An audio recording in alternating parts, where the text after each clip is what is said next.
Welcome to Truth Sentinel, episode 5, Watching Over the Truth in the News. Today's date is March the 18th, 2014. Just to remind you, you can contact us on Facebook. Look for Scott Sentinel on Facebook. Also, you can contact us via the mail button that you can find on YouTube if you click in the About section on the Truth Sentinel channel page. Today's news. Celebrities are urging the press in the UK to accept a news charter regulation plan. Celebrities include people such as John Cleese, David Attenborough, J.K. Rowling, amongst a number of other writers and academics, calling for press regulation after the phone hacking scandal. Unfortunately, this could also eventually affect anyone posting on the internet as well, including this channel. It's all done under the guise it's preventing press intrusion. Be interesting to see what happens with that.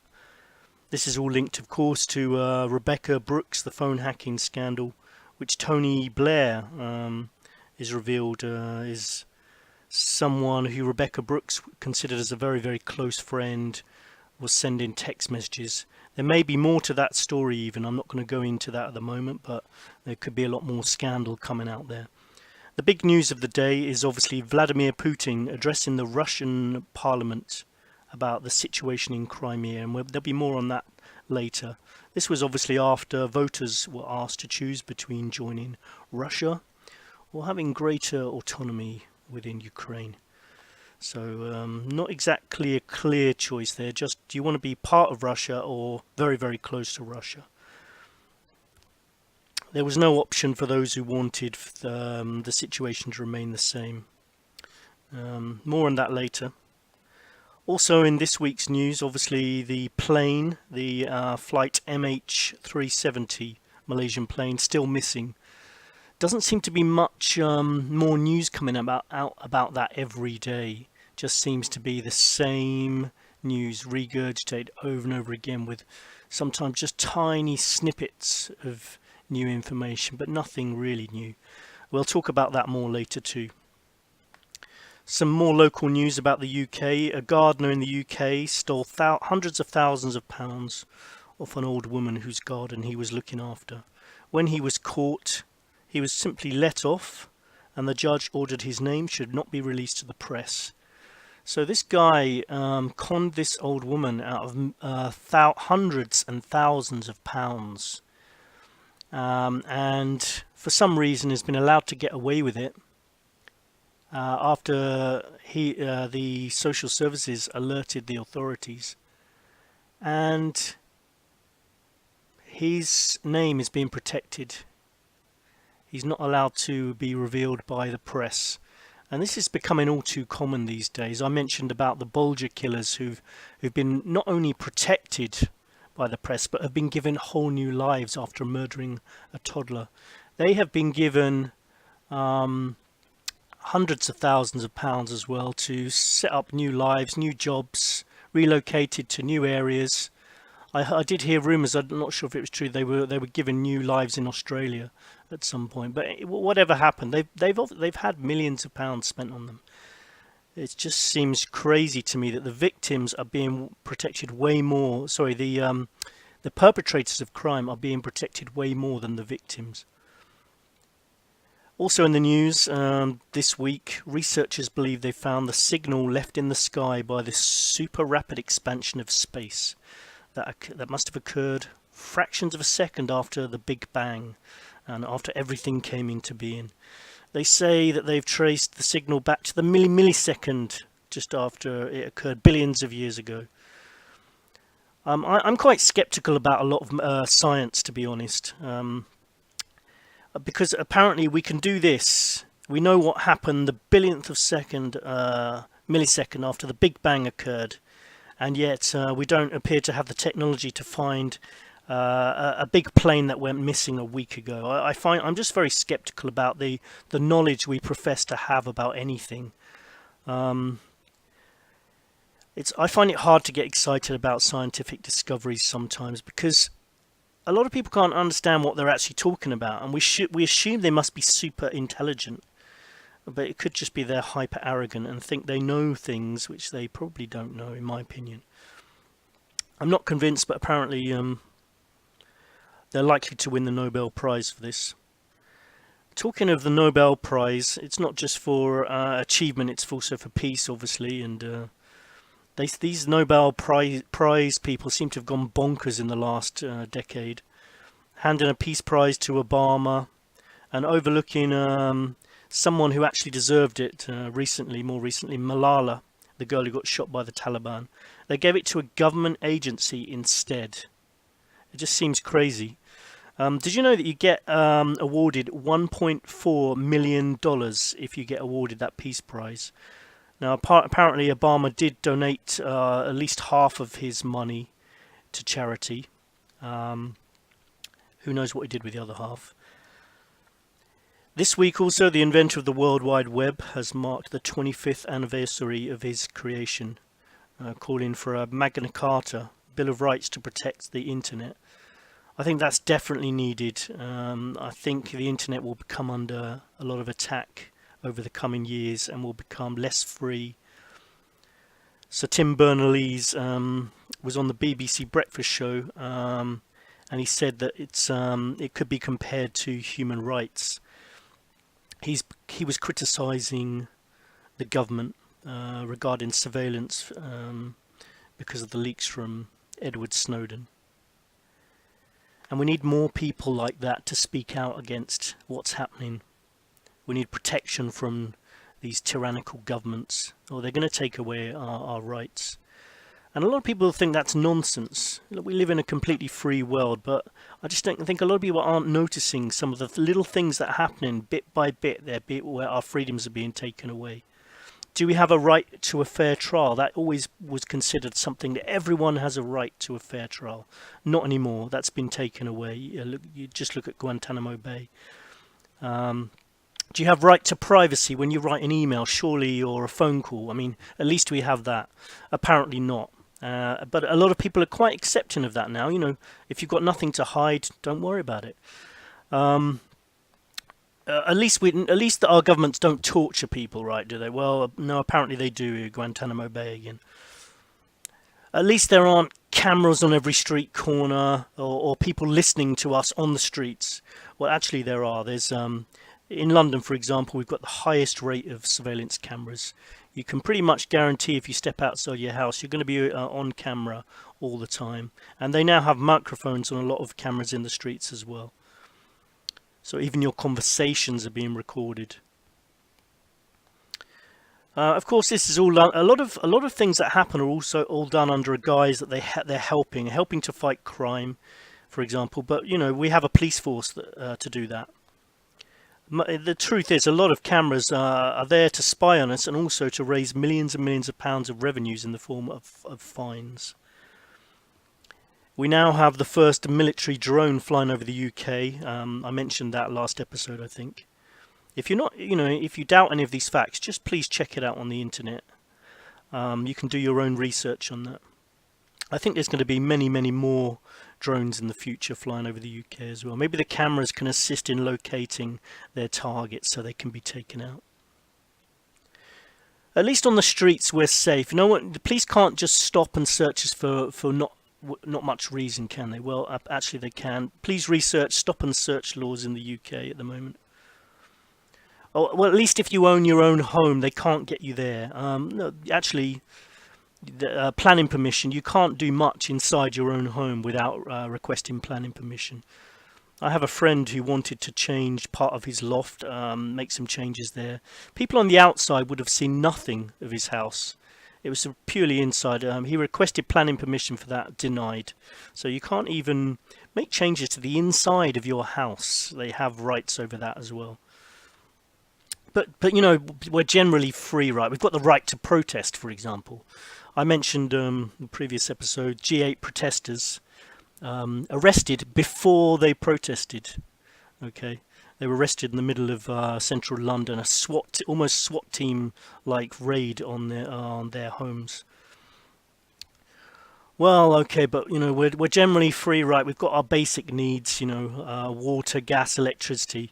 Well, only if you've got the money, and the cost of water, gas, electricity are going up and up all the time.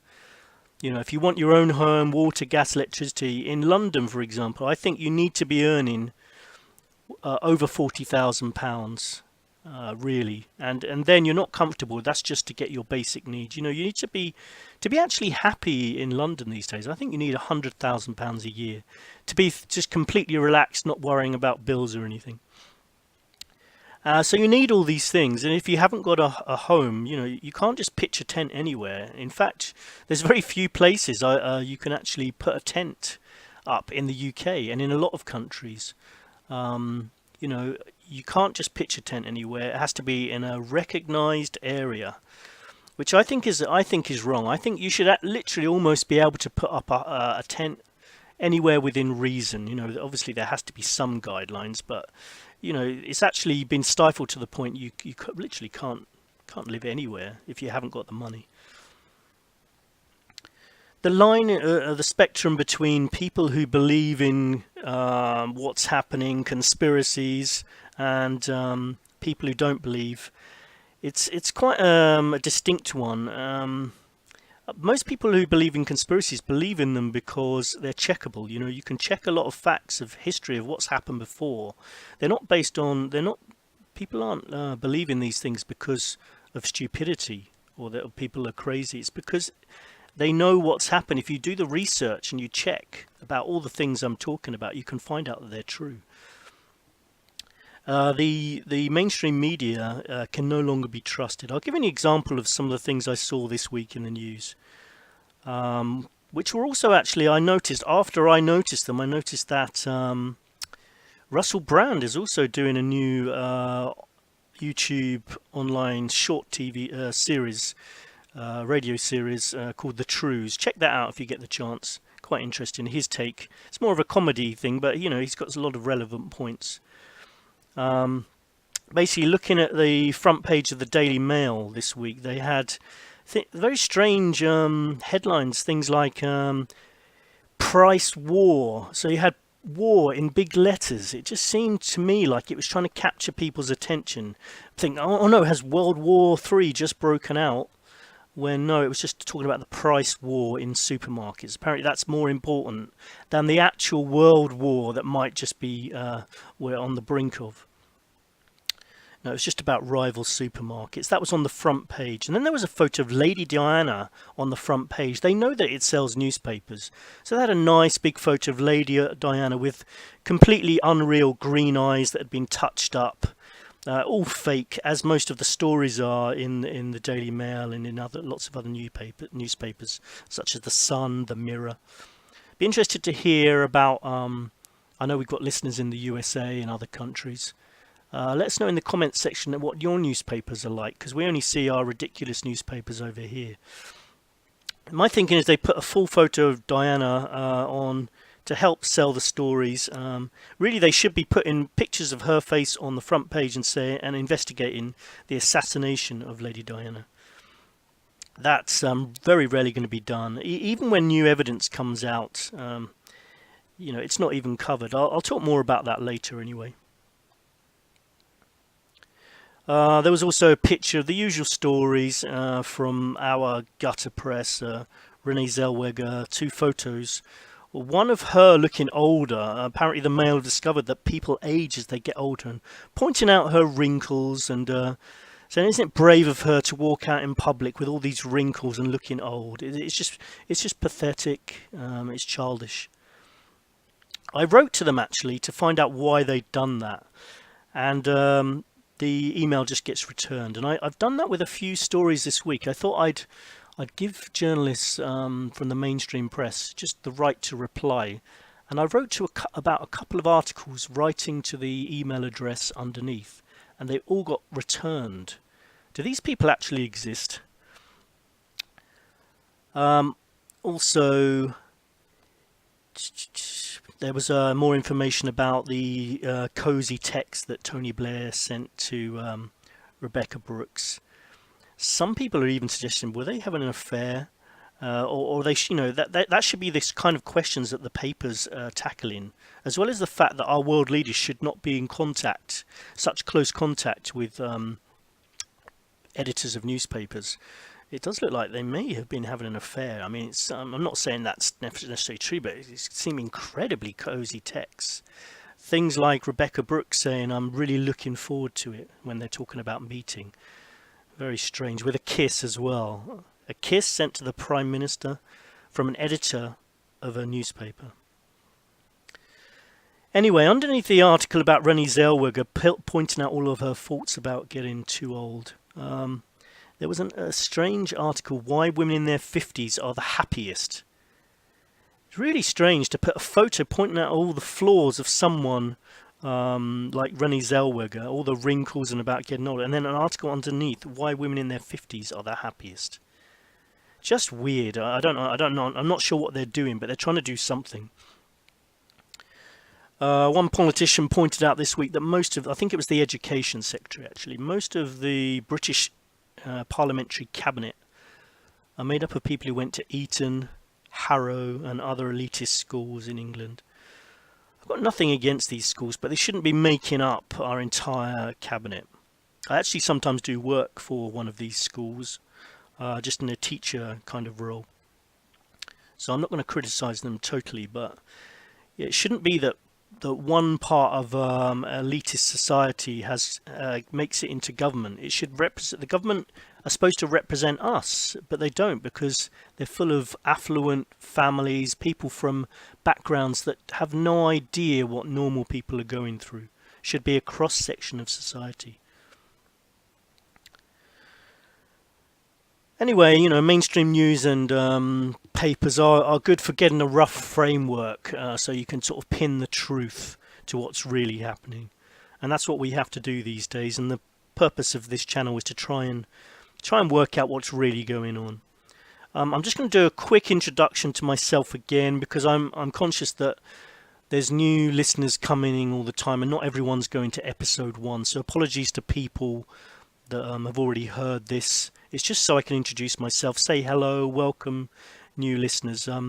Basically, I'm coming from the point of view of just a normal person. I've had a lot of jobs, I've had quite a wide varying background, travelled the world. I was a tree surgeon, an aerial photographer, a salesman, garden irrigation surveyor to rich people, including John Cleese, Elton John, Mr. Stock from Stock Aitken and Waterman, Charles Saatchi, David Lean. These were just clients of my father when I used to work as an irrigation surveyor. I have travelled to a lot of countries, including Japan, been to Fukushima, Lviv and Odessa in Ukraine, two completely opposing cities in western Ukraine, which I'll talk about more later.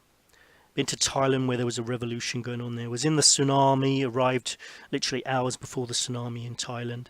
Climbed, I told you about climbing Mount Ararat in Turkey. Someone pointed out that's actually in Armenia. Well, it's actually on the Turkish-Armenia border, and they've been fighting over who actually owns that mountain for a long time. But when I climbed it in the 90s, it was actually part of Turkey. I think it's still considered to be. I don't know. I'll have to check on that. But also been to Brazil, where there's unrest at the moment. It'd be interesting to see whether the World Cup projects building the stadiums will get finished. Been to USA. I'll talk a bit more about Georgia, where I stayed, because I mentioned the Georgia Stones the other day, but I also worked in Georgia as well. Kazakhstan. I was based in Almaty, Kazakhstan, and we might, if we have the chance, speak to a colleague of mine later on who's actually now in Turkey, working as an academic there. Australia, Guatemala, Mexico, Belize. I saw underground caves with Mayan skulls, visited ziggurats, went to Dracula's castle in Romania, where Vlad the Impaler was supposed to live. Prince Charles apparently is related to him. Prince Charles, of course, friend of Jimmy Savile, has also harboured known paedophiles. Also been to places like Poland, most of Europe actually I've visited. Went to a gravity anomaly. I actually said that successfully twice. I'm not going to say that word again because I always have problems with it. This feature in Poland was one of those places where cars appear to roll uphill. Have you ever been to one of those? You look left, it looks as though it's downhill. You look right, it looks as though it's downhill. You look again to the left, it seems to be going uphill. Cars roll uphill. It's it's probably an optical illusion, but I'm interested in those kind of things. Visited. We have some interesting things to see in the UK as well. Stonehenge is a very interesting site. Thousands of years old. No one knows quite how they got there, why they're there. Went to see some crop circles there some years back in the 90s. That was a very spooky time. I'm not quite sure how I feel about crop circles. There were some dents in the middle of these huge crop circles where it seemed like someone could have put a pole, but I'm not saying they're all fakes, but there's definitely fakers out there. In London, there's lots of Illuminati style symbols and objects. Even the company I often do work for, outside the office, the main office, I saw an obelisk with an all-seeing eye of Horus on the top of it, which was quite disconcerting. Okay, so I was also working in Georgia in the States, in Ku Klux Klan sort of territory. Apparently, this was in the 90s as well. And apparently the Ku Klux Klan was still operating then. I don't know if they still are now. That was in about 1994. And I was working on a summer camp there, Camp for Camp America. It was a good scheme. I enjoyed working there. I was a driver. Whilst there, actually, I'm not going to mention this guy's name, but one of the people on this camp said that he was an assassin for the US military. Now, of course, that sounds a bit crazy, but me and another guy, we went out for this guy in the evening we were in a bar in Atlanta in Georgia, and this guy started crying. He insisted he did work for the US military undercover and that he was an assassin, and he started crying. Now, this guy was a lifeguard, big macho guy, and this was totally out of character. So I must admit, I think he was telling some kind of truth there. We had to look after him. I tried to console him basically, but later on we found in his car a military ID, so he was connected to the military in some way, and he said that he had to kill people. It was that was very strange. I actually believe he was telling the truth. We didn't question him too much. He actually did repeat those immortal words, like, because we were trying to ask a little bit more about it. He said, if I tell you, I'd have to kill you, and it all sounded ridiculous. But at the end of the day, this guy was crying and saying this is what he does. I'd be interested to hear from anyone from the States what they think about that. Do you think there's people working undercover doing these kind of things, or working in normal jobs, who actually seem to be going around assassinating people? And who are they assassinating? It was a very weird time. I just thought I'd mention that. I spoke about the Georgia Stones, also in Georgia. I worked basically out in Cleveland, Georgia, not the main. There's other Clevelands in the USA. This was in Cleveland, Georgia, quite a small place. Really enjoyed working out there. But I mentioned the Georgia Stones that seem to be talking about population control. Someone's gone to great expense to erect those stones. They'd probably survive a nuclear war. It'd be interesting to find out what is the purpose, who built them. If anyone has any more information on those stones, please contact us. This show basically, if it seems like I'm rambling sometimes, it is because I don't like to plan them too much. Basically in the future I hope that we'll be able to get guests on who will go further in depth on some of these subjects, and I may go in more in depth on some myself, but I don't want to talk about things that I can't back up with facts. I want to stick to the facts as much as possible. We plan to interview guests. We may even have a chance today to have a couple of guests, one or two, not sure, it might be next episode. we want to interview guests, talk to real life people on the ground in country. You don't have to be an expert. Just tell us what's going on regarding a particular situation, or if you are an expert on a particular subject, we'd like to interview you. So please get in touch if you can help. UFO witnesses, or people who are on the ground in places where news is going on, or people who are aware of certain conspiracies, or what's called conspiracies but actually is truth in some cases. I'm not saying that all conspiracies are true, by the way. I just want to make sure that that's clear. I mentioned about keeping the adverts switched off. I want to do that as long as possible, forever if possible. This station is completely run for free at the moment, no income whatsoever. Be nice to keep it that way, but at the same time, it would also be nice to do this full time and to have some kind of funding. So if there are any sponsors out there, I might as well ask just in case, and you'd like to sponsor this channel anyway, so we can, basically invest more time in doing research and things like that, then please contact us. Last episodes I mentioned Malaysia flight MH370. We'll talk about that more. Strange blip appeared on military radar before it disappeared. We talked about that. Ukraine, the potential for World War III, distrust of the police and governments, economic influences, cultural divides due to poorly managed immigration. Today we're going to start off by talking about Ukraine. John Kerry met Lazarov, the Russian minister. They had a room full of reporters hanging on their every word. I mean, like these guys really have any power. I mean, Obama doesn't have any power. He just reads off a teleprompter and, he doesn't make any decision. At least Putin believes what he's saying. Obama's response will just be what he's been told to say. And this applies to UK's leaders too.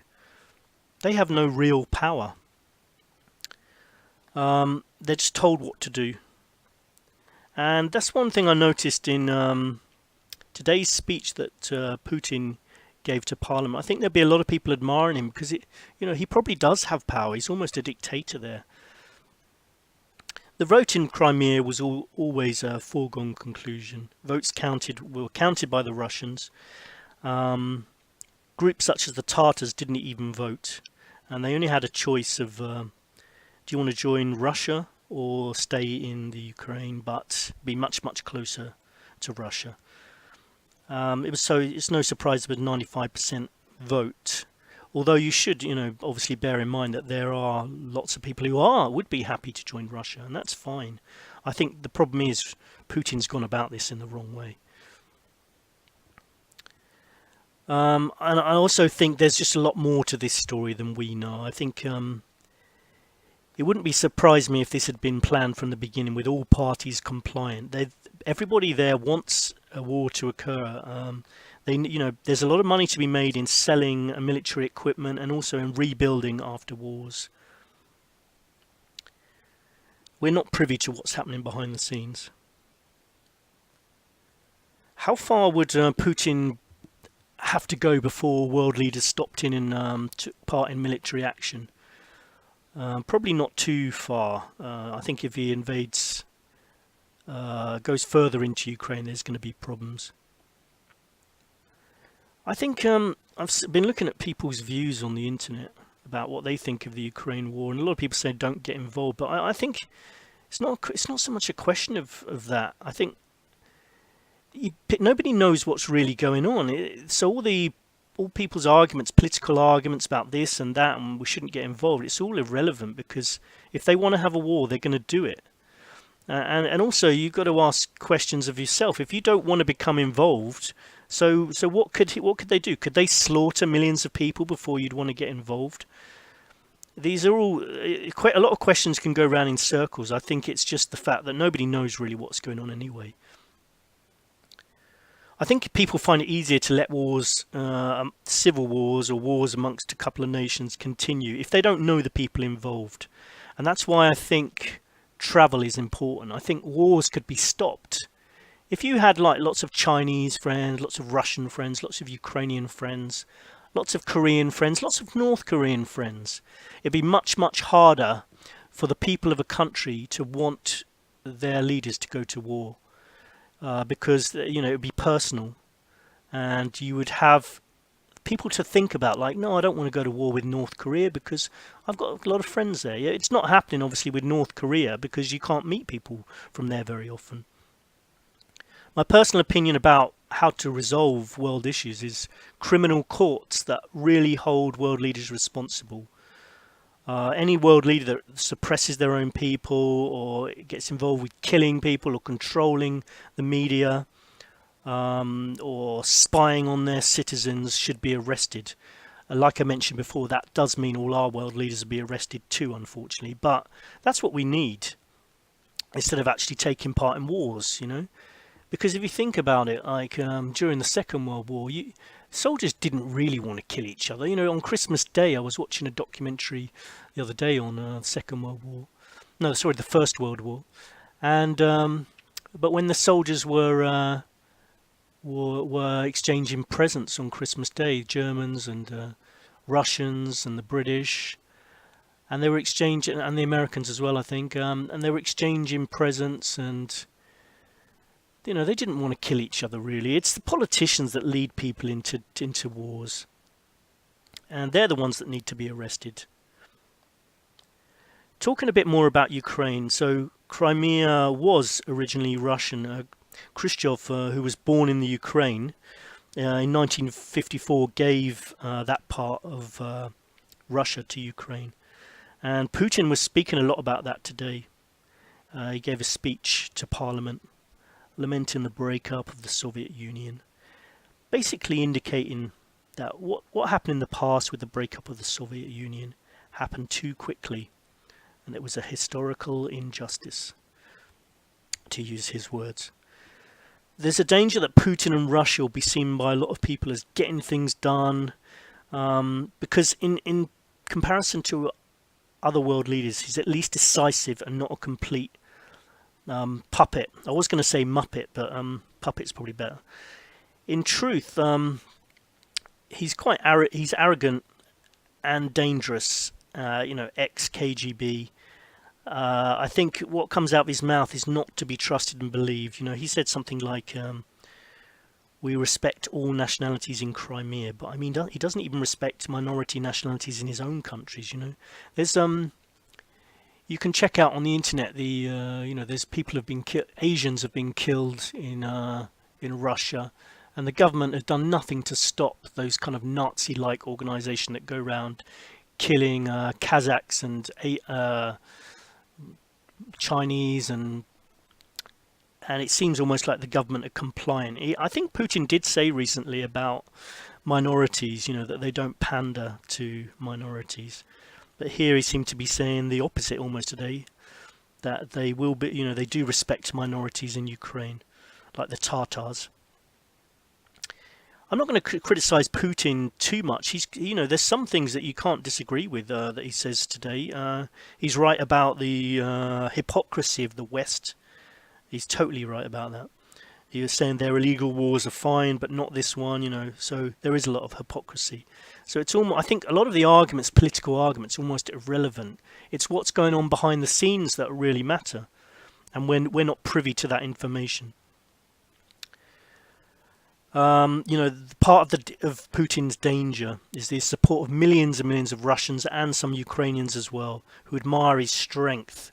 I think there's a difference between arrogance, strength, aggression, and evil. It can all seem to be the same sometimes. I think one thing I noticed when living in Ukraine is that people do quite respect arrogant people, and they don't kind of find it distasteful as much as people in the West. It's a good thing, seems to be a good thing over there to think you're better than other people. Whereas obviously it's not necessarily a good thing. How far is Putin going to go to restore the Soviet Union? He's always said that that's what he wanted to do, or that's he laments the breakup of the Soviet Union. But he did say some comforting things today, if he's to be believed. He says that he doesn't want to split Ukraine. That's at least promising news for the people living there, if it's true. But like I said, I just think it's almost all irrelevant. If this is a plan for World War III or for a big war, then all of this is just talk. My own view is if Putin wanted Crimea back, that would have been fine, maybe, but it should have been done properly. This wasn't the best way to do it. And I think the danger is now it's too late. Could be too late for peace. Things could have already gone too far.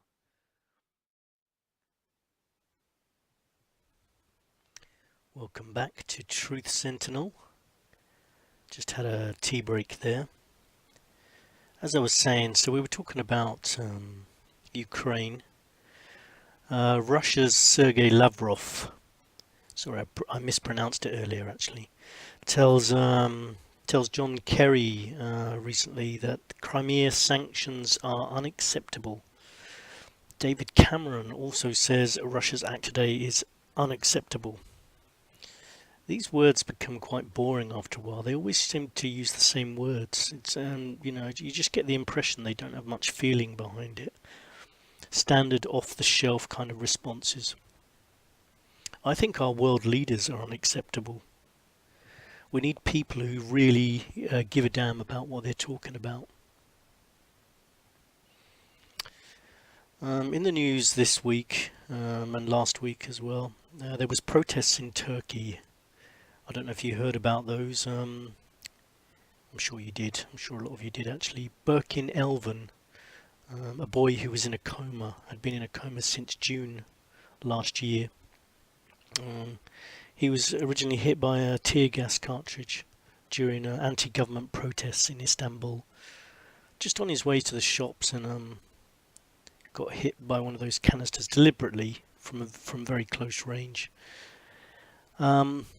I thought we'd get a take on this from somebody who's in Turkey at the moment, an academic working at the Bilkent University in Ankara, former colleague. He's going to be our first guest today. Hello, Anthony. Hi. Hi, welcome to Truth Sentinel. Thank you very much. It's nice to be your guest. So can you tell us a bit about this Birkin Elven, I think his name was, who died after being in a coma since June last year? Well, basically, last year in June, there were what's called here the Gezi Park riots in Istanbul on Taksim Square, a big square in the center of town. The riots were extremely brutal in terms of the police's behavior during that time. And there were several people killed and a lot of people were injured by tear gas canisters. The accusation is that police, rather than firing canisters into a crowd and letting the gas disperse, were firing them directly at people. And there are really horrendous injuries that have resulted from that, and they've been documented, photographed. This particular boy, he was only 14 years old and was not involved in the protest. He was going to the shop to buy some bread for his family.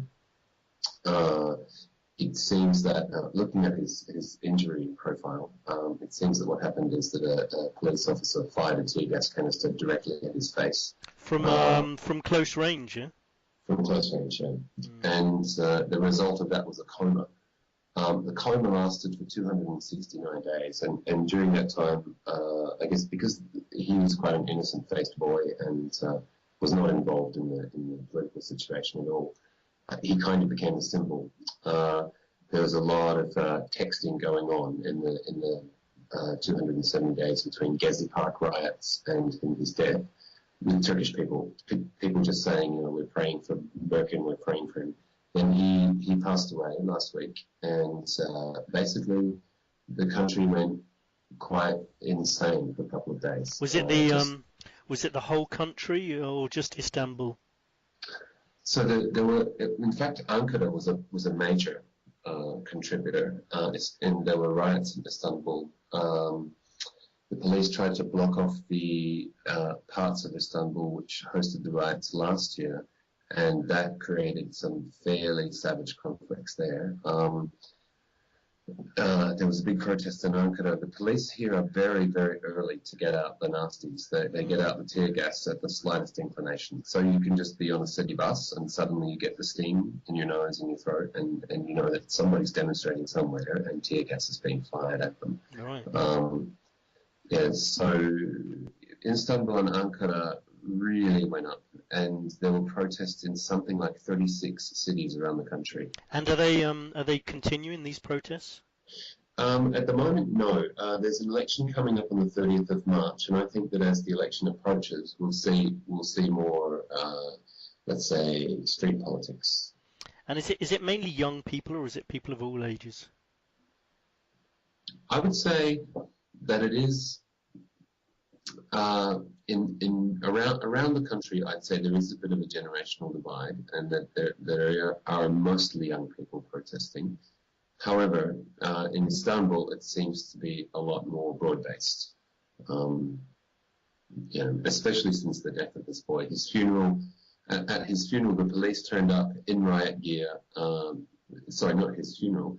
When his body was interred, the police turned up in riot gear with tear gas guns ready to go before the mourners. Oh, that's nice. So, yeah, always nice to be optimistic, isn't it? Yeah, and have you been able to speak to your students about this and other unrest that's occurred in Turkey, and have they given you any opinions? They have. People here, I would say the student body is quite political. Our university is fairly conservative in the sense that the students are from quite a high socioeconomic bracket. But even here, people are starting to want to talk about it. And on the day when this boy died, they were angry and they were saying, "We're all going to protest." They weren't doing it as, like they weren't thinking of it as a laugh. We'll have a few drinks and maybe throw a rock or two. They were serious. Right. Yeah. Yeah. Okay. I hope if something does occur in the coming sort of months or beyond that you could come back on and give us an update, maybe. Yeah, absolutely. Yeah, after the election, I think if Prime Minister Erdogan manages to get re-elected, that will be a very divisive event, and I think there will be a lot more to talk about after that. Are elections over there, are they considered fairly safe? I mean, or is it possible they could be quite corrupt? I think they. I don't know the details, but as far as I understand, they're subject to international observers and so on. But like many of the leaders in former Soviet countries, what happens here is not so much fraud at the elections, but there are considerable efforts by the leadership to prevent opposition parties from getting organised. So it's very difficult to get an effective opposition to the polls in the first place. Okay. Thanks very much for coming on the show, and hope to speak to you again soon then. Yep, no problem. I'll see you again. Thanks and goodbye. Bye.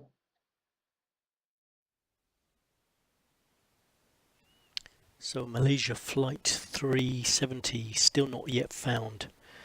I noticed they're branding the pilot a political fanatic. If it does turn out he's done anything with this plane, then is this the start of branding anyone anti-government as potentially dangerous? At the moment there doesn't seem to be much more new information on this plane again. Could it have landed?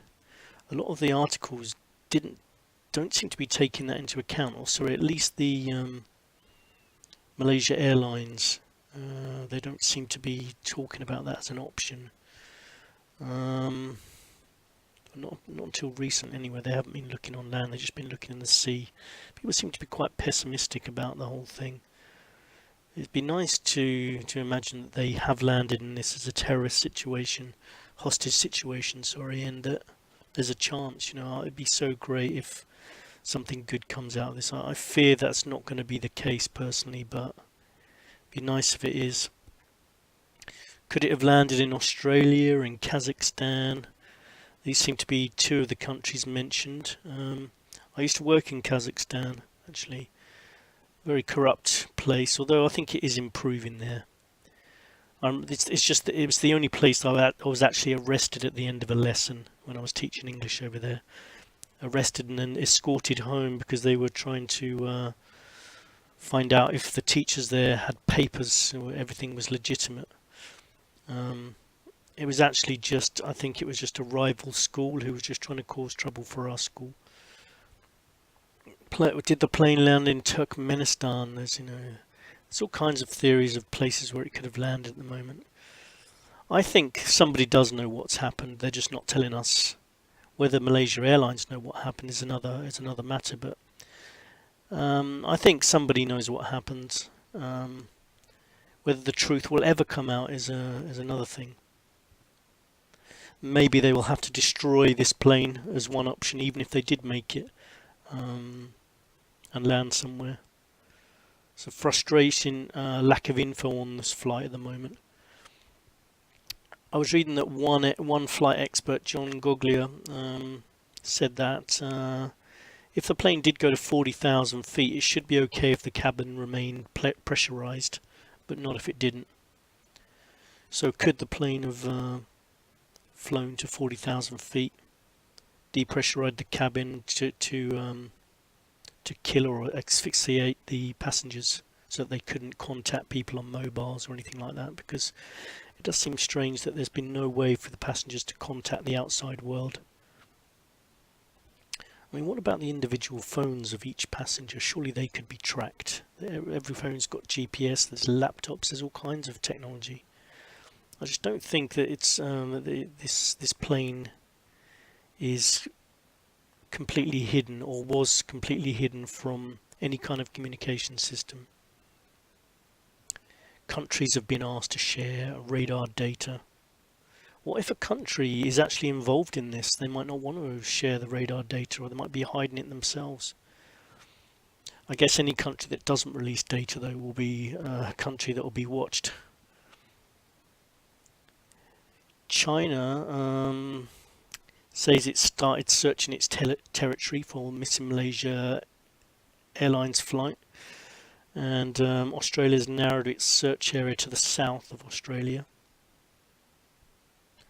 Relatives today actually have started to threaten hunger strike. They're fed up. They want to know the truth.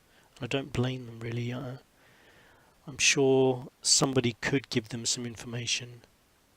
Then they're withholding this information. It's probably a hostage situation. Not that that will be the story given later. Who knows what's going on behind the scenes. I've read all kinds of reports or articles on the internet. It's difficult to know what to believe. I've seen the ones about planes being diverted that it was diverted by the US Navy to a highly secretive Indian Ocean base in Diego Garcia. I don't know. I mean, who knows? I'm not going to laugh at any story because who knows what the truth is, but it's at least nice that there's some theories out there. I was thinking, what if why do we have those amazing stealth aircraft that we see that using amazing technology are able to hide themselves from radar, when a normal 777 apparently can do the same thing? I mean, what's the point of all these stealth bombers if you could just use a 777 to get to do the same thing? They could sneak under the radar of any country apparently. So in the next World War, we just need to get these Boeing 777s and they can fly in undetected to avoid enemy radar. Anyway, thanks for contributors on the Truth Sentinel Facebook page. Some people are putting their theories and articles they've read on there, and it's useful for me as well to see those. I saw one on there which sounds really credible. It's about a shadowing theory. Because I noticed from the original radar that I saw on the internet, and I mentioned last episode, that it almost seemed like there was two planes, like one plane disappeared and another one appeared. That's what it looked like on the radar. And someone has come up with a shadowing theory that basically, as the transponder was switched off, another plane which actually was in the area and intersected the flight at virtually the same time, basically took over. Basically, Flight 370 flew very close to this other plane so that they could then hide under that plane. So the radar system would see another plane and assume there was only one plane, where in fact there was two. It sounds like quite a good idea. If you were trying to fly undetected, you could just fly very close to another plane and follow its flight path exactly, just below it or above it maybe. And it would also explain the sudden jump for the radar to 40,000 feet. Maybe that was another plane. Maybe it wasn't Flight 370. It was just that Flight 370 flew, quickly switched to the same flight path as that plane. Whether the other pilot would have to be on it, though, for that, I don't know. Anyway, it was an interesting theory, and I think it sounds like a really good theory. And I think at the moment that's all people can do, is just come up with their own theories.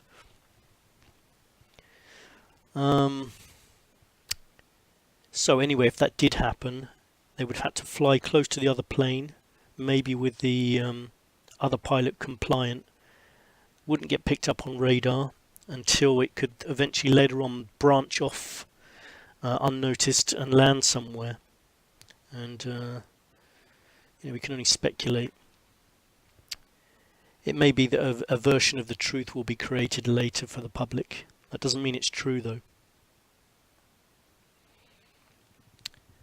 Moving on to another story, the royal family. I mean, the UK public are just fed such ridiculous stories about the royal family, and very rarely negative. I did see one negative story in the Daily Mail the other day talking about Prince Charles, and the amount of money he wastes and the amount of money he gets given by other people.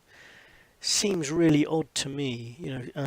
There was a family that paid for his birthday party at a cost of £500,000. And he's always getting offers like this, apparently. He's getting lots of offers from people to pay for things all the time. It's just very odd. And someone who's so rich and gets so much money and so many properties, all paid for by people like myself. Okay, I mean, only contribute a little, but we all pay for the royal family. It's such a big waste of money, in my opinion. I mean, the royal yacht was bought recently, and these were during harsh economic times. We're all suffering, and a royal yacht's bought. It's not a necessity, is it? We don't need yachts. We can live without a yacht, I think. And especially when you've got a family that, used to hang out with the Nazis. Prince Philip did used to hang out with Nazis. He admits it. There's photos of it. And he's got very Nazi-like views, which are often laughed off by the press, as a crazy old grandpa, but they're fairly scary views. I mean, listen to what he thinks of his loyal subjects and the population of the planet. At the basis of it all is this colossal increase in the human population. It's one of the living species of the planet, but it's reaching plague proportions. What do you see as the biggest challenges in conservation? The growing human population. Because if where we are, there's nothing else. And do you have views about what should be done about that? Can't you guess? Well, it could be on a spectrum from mass sterilisation to greater availability of contraception. I don't know what your views are as to what can be done about it. Well, I think it might be described as voluntary family limitation. Of course, this population control won't apply to his family. It'll just apply to your family, my family, and other people's family, because we're just scum. We're just rats to these people. These are conservationist kind of extreme conservationist kind of beliefs. I spoke about the giraffe in last episode that was killed. A young giraffe, completely healthy, was killed just to preserve the gene pool of other giraffes, even though this giraffe was at Copenhagen Zoo, and lots of other zoos offered to look after it because they didn't want it to die, and they just killed it anyway. And the excuse given was, it's not, it's for the future generation of giraffes that we need to kill this young giraffe. Also very Nazi-like views, and they're kind of views that you can find with people like Jacques Cousteau, David Attenborough, Prince Charles, Prince Philip, David Rockefeller. They all hold similar views, but not just about animals, unfortunately, about humans too. I think anyone who holds these views should lead by example and limit their family, and perhaps do us a favour and extinguish themselves as well.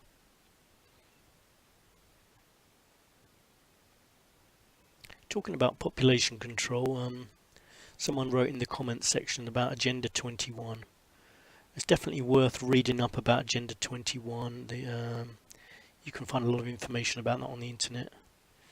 It's a non-binding, voluntary implemented action plan of the United Nations with regard to sustainable development.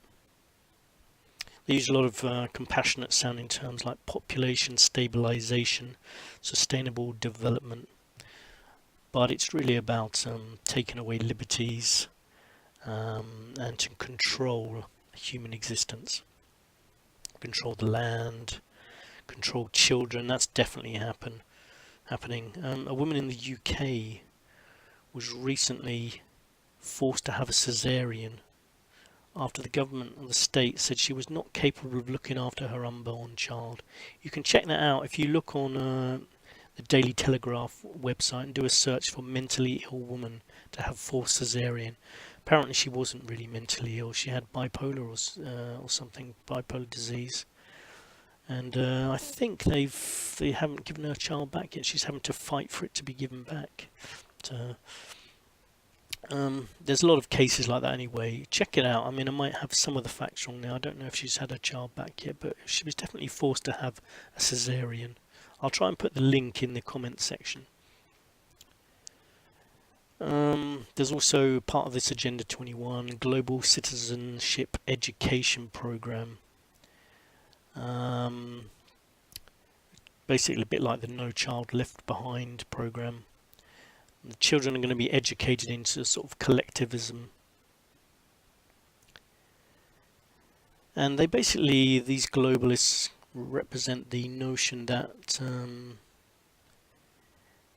or it's alleged, should I say, that the population of the world should be no more than 500 million. That's the figure that's been mentioned in a lot of articles. I don't know if that's true, but I mean that's the amount mentioned on the Georgia Stones that I talked about in the previous episode. That means 93% of the existing population of the world would have to be eliminated. Now, whether this is true or not, who knows? Who knows for sure? Let's hope it isn't true, otherwise we're in big trouble. But it does make you wonder when you've got those Georgia Stones, which would have been expensive to erect and would probably survive a nuclear war.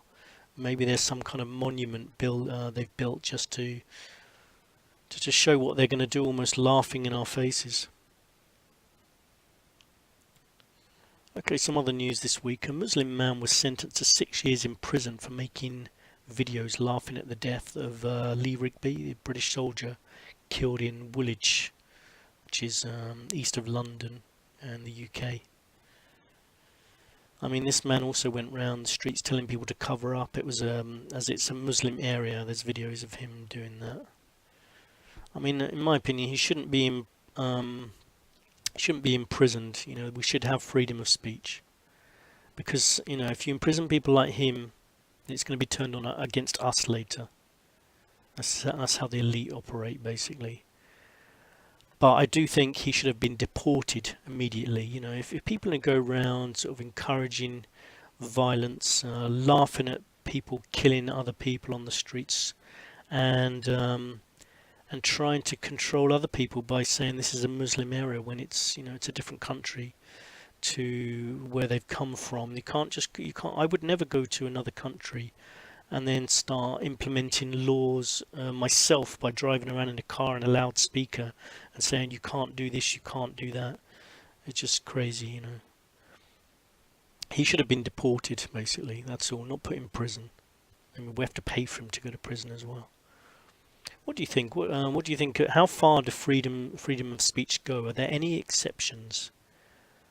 You know, it's hard to sympathise with, say, some trolls on the internet who leave messages, like I said before, on sites where people have just died. You know, it's hard to feel sympathy for them, but should we? How far does freedom of speech go, in your opinion?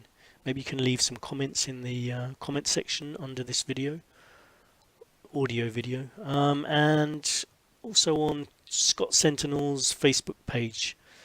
Please feel free to come along. I can add you as a friend. We've got lots of articles on there that people are posting to keep you in touch with what's going on. Also in the UK, I don't know if it's happening where you are, but hospital records are being sold. Apparently they won't be given to private companies, don't worry, I don't believe that for a second. And apparently they're anonymous, probably at first anyway.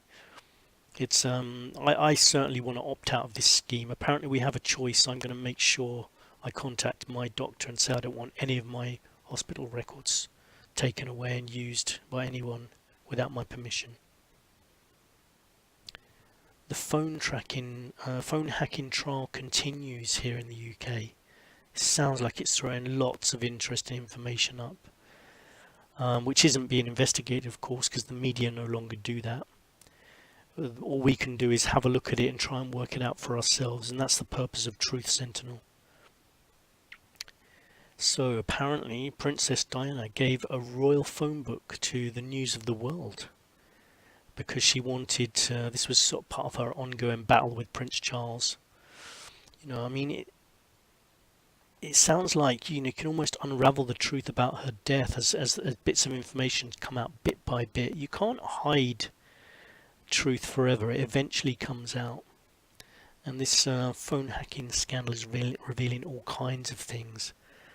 I mean, Tony Blair texted the editor of this newspaper and said, don't worry, we can have a Hutton-style inquiry.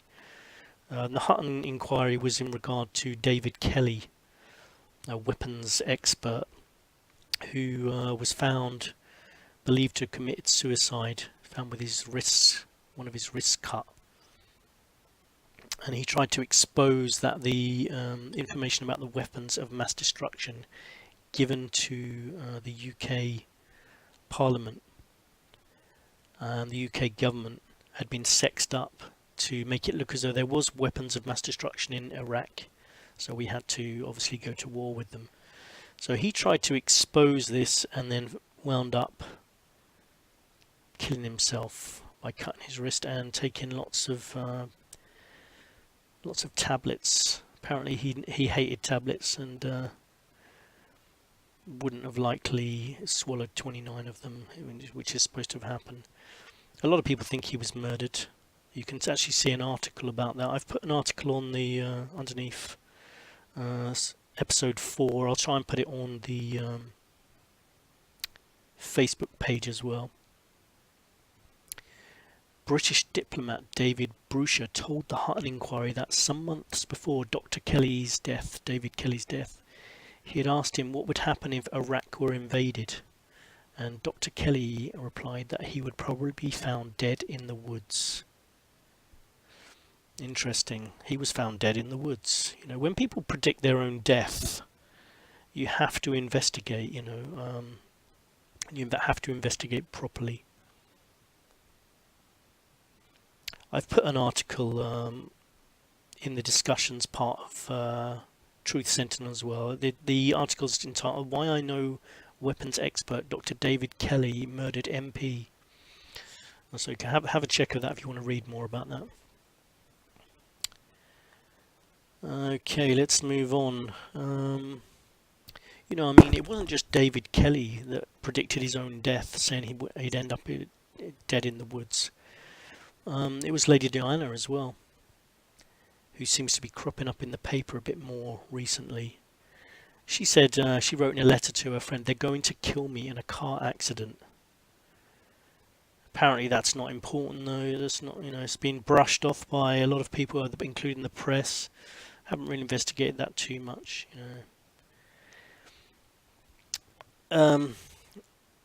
She was cavorting in public with Dodi Fayed.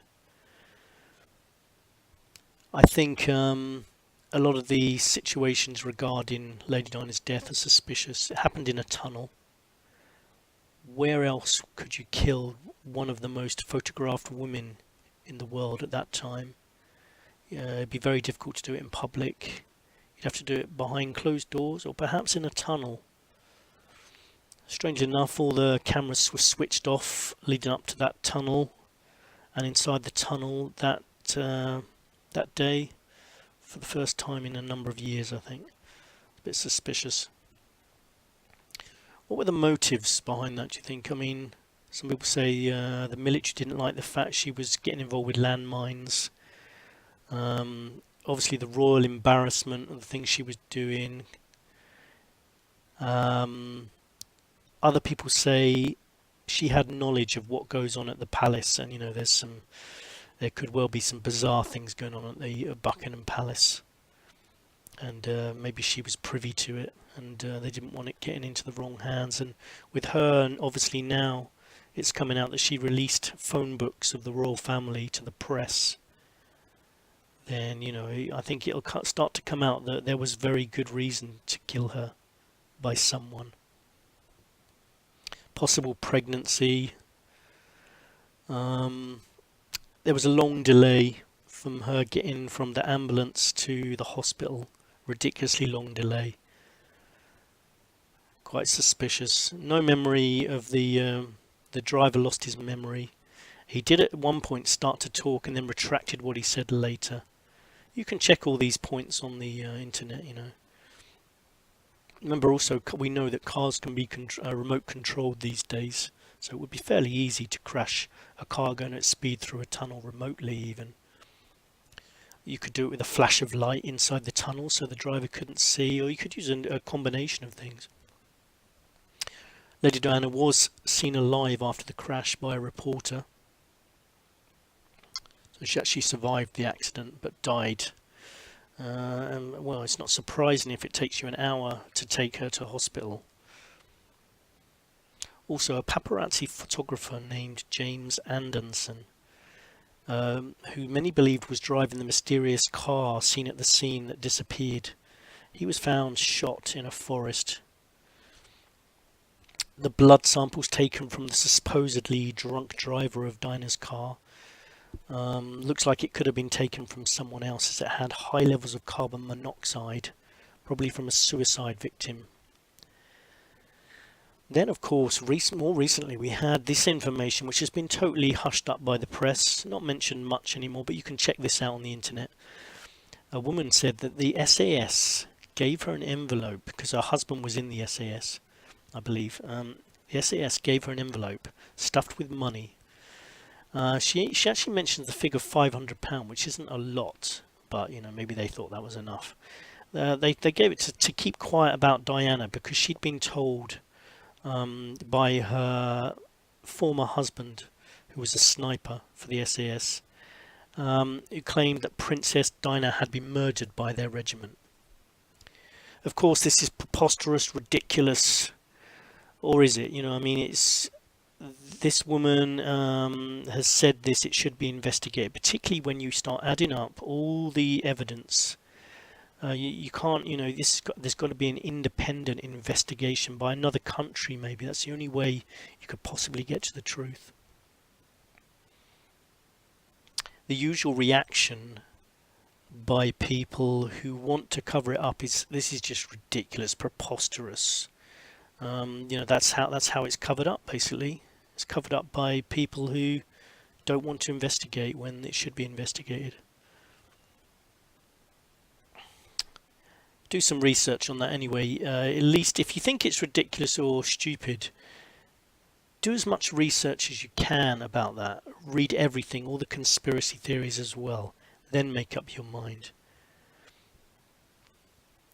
You know, there's documentaries that are banned in the UK talking about this. You know, there's a documentary about all the ridiculous. Sorry, I keep using the word ridiculous. About all the suspicious activity of that day when Diana was murdered. And that documentary is banned in the UK. I mean, why would you need to ban a video or a documentary talking about making ridiculous claims? Why do you need to ban it then? You know, it's the same as, you know, when that Building 7, the BBC reported that it had already it fallen when it was still standing, so it seems like they knew it was going to fall. And Piers Morgan, when Jesse Ventura mentioned this on his show, said, "Are you seriously trying to say that a reputable agency like the BBC would say that a building had fallen down when it hadn't?" And of course, you can check it out on yourself on the internet. You know, there was a report by the BBC saying that Building 7 had fallen down when it actually hadn't. There may be explanations for that, but it's, you know, it is slightly suspicious. I found when I was travelling abroad that most people abroad accept that Diana was assassinated, or a lot of people do. It's only because our media is so closely controlled. There's actually an agency paid for by the royal family. I think it's called Clarence House, that actually control the media about the, you know, what's released. It's a PR company. They make sure that people don't get to know the truth about the royal family. These things do matter, you know. I mean, if people are getting murdered, we need to know who's doing it and why. It seems like the global elite let plenty of years pass so that people have less passion when the truth does come out, you know. In 100 years, who'll care about any of this? One listener requested that we talk about chemtrails. I probably won't talk too much about them today, but they are worth looking at.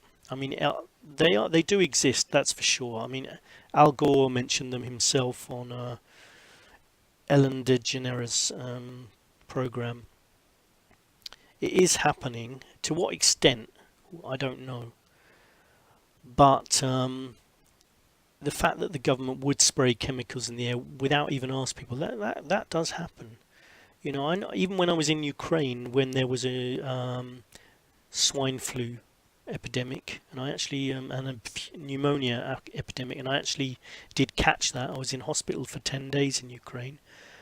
But whilst I was there, it was broadcast on the news that they were spraying chemicals over Lviv in Ukraine to try to deal with this swine flu epidemic and pneumonia epidemic, that this chemical they were spraying was for everyone's benefit. People didn't seem to mind too much over there. You know, in the past, the US government have sprayed cities with chemicals. So it's stupid to say it couldn't happen or that it doesn't happen, because it already has happened. And this is the thing with conspiracies again, or with people talking about things that are unpopular that our governments are doing. We believe it, and we at least listen to it and do our research about it because it's happened in the past and it's admitted. You know, a lot of people said that, you know, the government aren't listening to our emails, they're not listening to our phone calls. Well, of course they are. You know, so every time something gets revealed, you need people who don't believe in these things need to stop and just think, wait a minute, I said that couldn't be possible. It is possible. Maybe I should check out some of the other stuff as well. Just to talk about some future episodes coming up, we're going to continue to talk about the global elite, population control. We'll go further in depth with a lot of the stuff that we're talking about. We'll get some both experts and normal people. I mean, part of this show is going to be getting normal people on the ground in countries, or people who know about a lot about certain subjects, or people who are witnesses to certain events. We want to bring people on, but we're going to talk about all kinds of topics. I'll mention some more later, and I'll also be mentioning some other shows. You know, if I see a good show myself, I can recommend maybe some shows like and please do post in the comments section shows you recommend. Someone mentioned Ground Zero with Clyde Lewis. I listened to that and it certainly seemed really good. I thought very professional. Covered interesting topics like the global elite, Common Core education. I listened to John B. Wells on the Brian Engelman show. That was good. New American Media. Interesting about the missing plane, and of course John B. Wells was very good as usual. And I thought Brian Engelman was a great host. So if you're looking for new shows, check them out as well. This is a weekly show, Truth Sentinel. So there's a lot of other shows that do it daily. I mean, they must be full-time people and they must have some kind of budget. This is a free show, so I've got to have a day job. So it's a weekly show at the moment. To finish today, just a positive story. Someone around the corner from me has just won the Euro Millions £108 million jackpot. Neil Trotter, a car mechanic from Surrey. He actually told a colleague at work on the day before he left, before he won the lottery, he said that he wouldn't be back. He was winning the lottery. He'd be winning the lottery that weekend. And it turned out he was exactly right. He won £108 million. What would you spend that money on? I'm going to think about that this evening. I'd probably just use it to travel, to be honest. Maybe build a radio station. But it also got me thinking about the idea, which I've been reading a lot about recently. What do you think about this? That we actually can influence the world around us by our negative or positive thoughts. So you can actually have an influence around you by making things happen, by speaking it, believing it, or just feeling it, having positive feelings about that thing happening. Maybe I'll give it a try with this channel. This channel will be highly successful and I will be able to give up my day job and travel. Let's wait and see if that happens. Remember to leave comments about topics you want covered, whether it be Edward Snowden, quantum physics, science, Hadron Collider, HARP, black holes, time travel, the moon, the meaning of life, anything really. If you have a topic that you want us to discuss, or if you have a topic that you're an authority on, that you know a lot about, then contact me, please. You can contact us by clicking on the about section of the YouTube channel, and then clicking mail, or you can go to Scott Sentinel on Facebook, and you can contact us there. If you have something that you've researched and you would like to come on the program, maybe if you can, send me a recording of yourself talking about this topic. I might even be able to put that directly on the program. It depends. This show is in its infancy at the moment. You can actually email us as well, truthsentinel9@gmail.com. Send us any suggestions you have. At some point, if this show takes off, we would like to travel to locations, investigate mysteries, etc. And if you're in a location where a big event happens, please contact us. We can do Skype interviews, as we did today. I will be going to interview people in Ukraine probably on the next episode, as we have contacts there.